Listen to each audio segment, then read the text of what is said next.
பழையபடி ஐடிக்கு ரெஸ்யூம் எல்லாம் ரெடி பண்ணுவோன்னு ரெடி பண்ணலாம் ஆரம்பிச்சு 2-3 கம்பெனிக்கு அனுப்பிட்டேன். அப்போது ஒரு அழைப்பு வந்தது. இந்த மாதிரி ஒரு படத்தில் ஒரு ஆர்ட் டேரக்டருக்கும் சண்டே ஆயிடுச்சா, 10 நாள் தான் ஷூட்டிங் நடந்திருக்கு, நீங்கள் போகிறீங்களா அப்படின்னாங்க. என்ன படம் அப்படின்னா, இந்த மாதிரி மதுரையில் ஷூட்டிங் போயிட்டுருக்கு.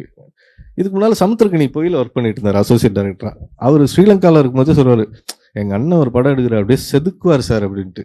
சரி என்ன படம் அப்படின்னா சொல்கிறாங்க, பருத்தி வீரன், அமீர் சார் டைரக்ஷன். ஃபோன் வச்சேங்க, உங்கள் அண்ணன் நீங்களே செதுக்குவார்னு ஆர்ட் டைரக்டர் செதுக்கி அமிச்சிட்டாராமே, போகலாமா அப்படின்னேன். அது ஒன்றும் சொன்னார், பஸ் கண்ணை மூடிட்டு கிளம்பி போங்க, படம் வந்து அப்படி இருக்கும்னாரு.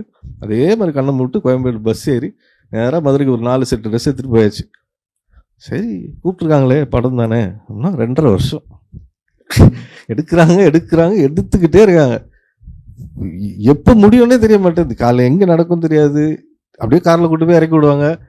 ஜாக்சன் அந்த இடத்துல ஒரு சின்ன குடிசை போட்டிருக்கேன்ட்டு போயிடுவார். எப்போ மத்தியானம் வருவேன் அப்படின்ட்டு போயிடுவார். பருத்தி வீரன் ஜெயிக்குது. அதே இப்போ ஏவிஎம் அந்த மாதிரி இல்லை, அந்த ஏவிஎம்ல ஒரு டீ கடை இருக்கும், அங்கே தான் அப்பப்போ போய் நிற்பேன்.